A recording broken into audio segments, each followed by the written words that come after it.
What's a metal band that everybody hates but you love? Necrot. Hail the Blyzzrd. I don't care how I feel. I ignore it. Ignore how you feel.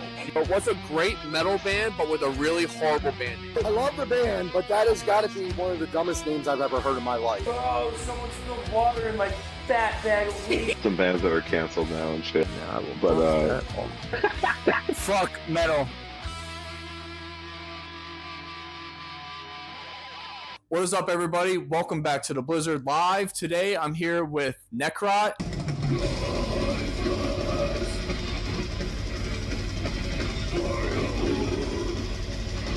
You guys are now on tour right now with the Cavaleras, supporting them on playing their first 3 albums in entirety. We just hit the halfway mark here in Wilmington, Delaware at the Queen. How was the show for you guys? Amazing, dude, amazing. This whole tour has been sick. Every night we get to play, and then we get to watch Sepultura or Cavalera. You know, It's like a little treat. Yeah, no, it's the big ass treat. Hell yeah. Yeah. More Sepultura than Sepultura. More Sepultura than Sepultura. Absolutely, dude. Like I said, you guys hit the halfway mark on this. You guys have been absolutely on a tear recently. Tell me what it's been like just playing with legends like Sepultura or with the Cavaleras. Well, Cavaleras, Sepultura, we all know. No Sepultura. We know what we're talking about. We know what we're talking about. The sign says no Cavalera, no Sepultura. Sticking with that.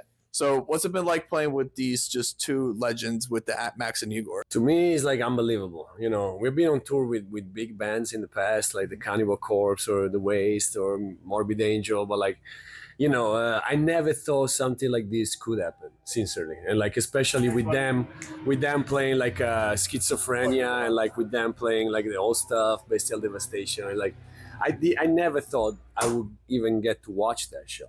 You know what I mean? I never thought I would have the chance to watching Igor and Max playing fucking Schizophrenia. You know what I mean? And being on the tour is unbelievable. Nah, man, it's like the best thing that ever happened. It's so humbling to watch them every night. I mean, they just play the shit flawless, and they're super cool, and like no egos, just like a big family on the road. So it's like it's fucking wild and super cool. It's inspirational, man. These guys are being like, you know, just showing nothing but like friendship, respect, like the way they like, you know, support our band and all this. Through the years, we've been sending Max our records and t-shirts like since 2017.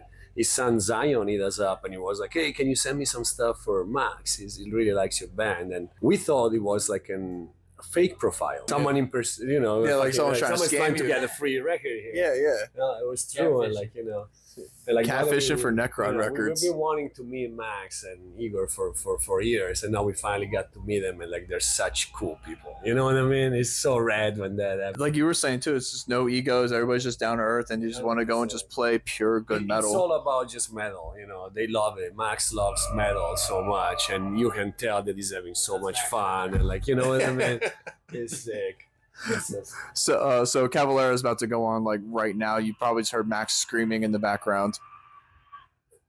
I hope, please pick that up. Yeah, I know. I want to. Yeah, he's got that throat singing, man. He's been doing it for years.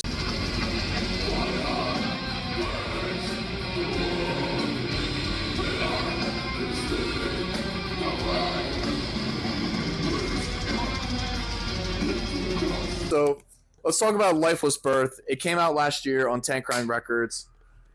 Beloved by the underground metal scene, definitely. Do you have any personal favorite songs that you connect with and resonate with? And I'll start with you, man. Well, live, like definitely playing Lifeless Birth and Drill the Skull and, you know, Cut the Cord. You know, that it's great to play those songs live and fucking just try to hammer it out and you know, you can see the crowd taking it in, and it's really exciting. You know, Oh, definitely. It's awesome to play new songs. You know. Everybody gets excited. For sure, man. And like, you know, I get pumped on playing all the solos off the new album, you know. It's super cool. And like, you know, just having us all together on this tour is fucking special, man. Absolutely. 100%, dude. What was the question? Oh, no, that's the coolest. yeah, that's crazy, man. Look, I keep I really enjoy playing the songs live. I do enjoy playing the songs live a lot. Do you you know, Drill the Skull, fucking Lifeless Birth. I really enjoy playing live. But like as far as which one is my favorite song on the album, I keep kind of changing. Yeah. It's like, it's not easy. It's like picking a favorite kid. Yeah, well, no, also because it's our own band. It's like, it's a little harder to pick on yourself rather than some other definitely. band, you know what I mean? Yeah, you have a bias at hand, so that makes sense. So I want to talk about the album art too. Like it has this really cool like demon birthing like these spiritless being deities or whatever that are in this endless vortex. Tell me about the entire thought process behind the album art for Lifeless Birth. Well, we did the cover together with Marald, who did the cover of two of our previous albums too, and like, the process is always like long because we always start with like the lyrics, and then we'll start with like, oh, let's throw some ideas together, and then it's like you have to find a compromise between like the concept that you're trying to express and having something that looks cool. Right. You know what I mean? No, for sure. That takes time, especially when he's an amazing artist that really cares about his imprint on what he does, and we care a lot on what we do and the way we want it to come out. So it's like you have to find the balance, and it takes time. No, and it's like it happened. Like as always, it's a fucking process, but like we're all satisfied with the way it came out. I hope you liked it. No, You like dude, the cover? I loved it, dude. It was killer. Yeah, I mean, and Merald, he takes a lot of like classic art and puts his own twist on it with ideas from the lyrics, and he comes up with a lot of really great concepts on his own, and so we just kind of like riff together on the concept a little bit. I mean, obviously, if you saw the beginning of the painting to the end, is like completely different sometimes. You know what I mean? So Definitely. it's like, but he's just very talented, and we're also really good friends with him, so it's like It's all in the same family. Yeah, and then it's like he's got his mindset. It's like he likes weird, right? He likes demons. He likes monster, fucked up he shit. does like the crazy shit with anatomy, Right. and like His body parts being in different ways and contorted. Yeah. It fits we it connect. perfectly with Lifeless Birth. and like the concept of the album title, Lifeless Birth. It's like the demon is kind of like, to me, is like is life and death. You're like born into the cycle, and then you die. Then you're like cycles of pain. Cycles of pain. Absolutely, dude. Nah, man, it's like you die, you get eaten by the monster, and then you rebirth. and then you're still dead at the end. You're in the rebirth in chaos. Yeah. Birth and chaos. Nah, dude, I love it. And I love the color concept with it too. Like the greens and the purples in there are really cool too.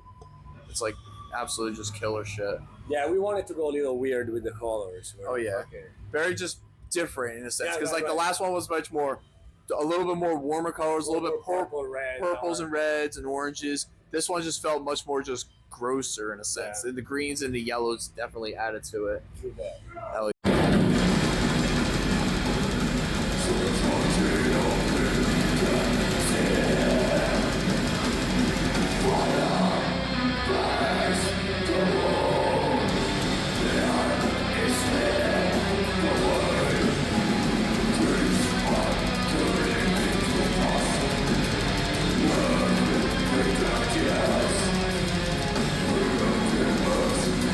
So this has been the band's third album, fourth release total, including the Labyrinth compilation together. All of it's been put out through Tank Crimes. Shout out Scotty. We love Scotty. How important is it for you guys to still be on an independent label and staying kind of, in that underground scene? I mean, we have a really great relationship with Scotty, and it's we've had some offers from bigger labels, but we've opted to stay with him because we trust him, and he's a friend. He does a great job, and he cares about the music, and I feel like we have something unique with him that we don't end up falling through the cracks like a lot of bands might on like a bigger label. Like it's a good fit for us, and we come kind of more from the underground DIY sort of punk scene, as does he, so we all kind of get that perspective, but moving into the future together with stuff and able to do things our own way and like have a lot more freedom You know, definitely. that's great. There's more room to grow and kind of take more risks and seeing how it goes out. Yeah, I mean, we started by releasing our demo tapes ourselves at the beginning. You know, the Labyrinth that Scotty put out on 10 Crimes is a collection of our tapes that we put out ourselves. And like, I feel like working with Scotty and 10 Crimes is cool because it's like, you know, these days, you know, it's 2025 and we're gonna go out and play the shows. We're gonna go on tour. We're gonna bring the shit around and we get to go on cool tours, you know? And it's like, we're gonna do this shit. So it's like, you know, it's like Scotty is great for us because as Sonny said, it's someone we trust to start. Not only someone that is like prioritize our band on his label, you know what I mean? So it's like, I think that like something that we would lose, there is some things that we would lose by leaving 10 Crimes, you know what I mean? Sure. We would lose being one of the main bands on the label. We would lose having the rights to our music, probably, or partially, you know what I mean? We're still in control completely of the production of the album. It's like, you know what I mean? We make our money on tour and we do pay for our own recordings. And we have a special deal with Scotty, you know? And it's like, we've been working that way and that gives us a lot of freedom and also gives us like, you know, that feeling that we still completely, this is our shit, you know what I mean? This is our band, this is our music. This is, you know, we're completely on the pilot set, you know what I mean? Definitely. Like you still just have everything, you know what you want to do and you know the direction you want to take the band. And it's been working out for you guys because you guys have been around for like 10, 15 years at this point, if not longer. It'll be 15 years in next year, pretty much. Yeah? 100%. Hell yeah. Hell yeah. What you got? What you got?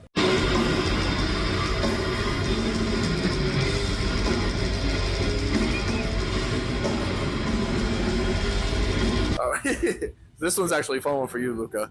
Oh, shit. So, being a bass man, you are a bassist and a front man. You are in a very exclusive club. Exclusive club. Can you give me your Mount Rushmore of bassists / frontmen? Bassist frontman. Bassist frontman, like the Mount Rushmore, your top 4. Well, it had to be Lemmy. Definitely. I Absolutely. had to say Lemmy. And you know, Absolutely. 100%. Fuck, I wish you told me you were gonna ask me this, so I think about it. Because now I'm gonna say shit, and then later I'm gonna be like, oh, What about Kronos from Venom? Kronos. Kronos is good. Yes. Yeah. What about I see it a little bit in your playing I style mean, too. Tomorrow, yeah. I mean, you know what I mean, right? You can... what about Geddy Lee from Rush? I mean, you practically sing just like him. No. Oh come on! I want to hear Necrot cover 2112, please. Or Les Claypool. You know, Immolation, dude. Immolation. Yeah. Ross is so sick, dude. He's really killer. It's like because it's like he's got that evil voice, you know, that Yeah, he puts his whole like oomph into I it. love watching it. I love watching it. Ross is such And a he's killer like, bass What about player. Steve Tucker or David Vincent? Yeah, I'm more of a Steve Tucker than Steve Tucker over David Vincent. Yes, That's fair. That's fair. As far as the live, Okay, live. I'll I give you feel that. like that, you know, because I've seen him, but I also didn't see him back in the days when they were Right. both at their fucking top their- of their game. So yeah, I don't know. You know Their what I mean? pinnacle. Right, I'm just saying, but like, you know, maybe I'm biased because we toured with Morbid Angel for over a month with Yeah. Steve Tucker, and he's a great fucking dude. It's actually his birthday today. It's Steve Tucker's birthday. You texted him? Yeah, no, but it's I today? told about it, and I wanted to do it when we were about to play, and I was like, I'm gonna do it after we play. I'm gonna text him. Yeah. Is his birthday today? Yeah, Mike Huh. told me. Like, Happy birthday, Steve Tucker. Steve Tucker, Steve, bro. what's up, brother? So, All right, I'm playing Rapture on my way He's home. definitely Definitely. watching Please do. Please, if Steve Tucker watches this, I would love that. Absolutely.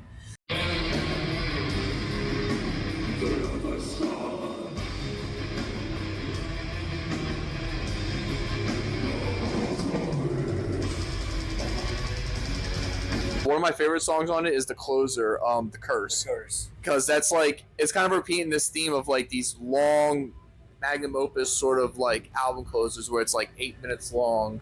What was the thought process of going up on that song? well, I mean, Luca wrote that It's so song. melt down. Like, I mean, I feel like the dramatic ending, right? That's how I feel. Like, you know, the ending has to be like that, longer, darker, more guitar stuff, you know, more less vocals, you know, more musical. That's how I feel. Like an ending of a record should be like a song that is more like music than vocals, and there's got more atmosphere, you know. I feel like really, you know, when you put an album on the first tracks, is my opinion, they need to hit a little harder, right? Because otherwise people are gonna be, the fuck is this? I'm bored. Fuck this shit. I'm gonna listen to something else. But then when you get towards the end of the album, not everybody gets there. You know what I mean? So you know that the people that got there, they are ready to take something a little. This guy got there. I got that. I listen to albums front to back. I'm weird like that with you. People don't do that anymore. People don't listen. Some people do. Like you got to do it. Like either get it on vinyl or just listen to it just front to back wherever you're listening to. Sometimes I do side B first. Yeah. No, Okay. That's a fun one. On a different speed. Whoa. Ooh. Playing at 45. 49. Oh, this is 17. I mean, even like, it's like Peter Steele levels of low. But yeah, anyway, getting by the end of the record, I feel like people who got there has got to hear something a little more dramatic, more. They know what they're in for. They're ready. They're ready to lose completely any hope.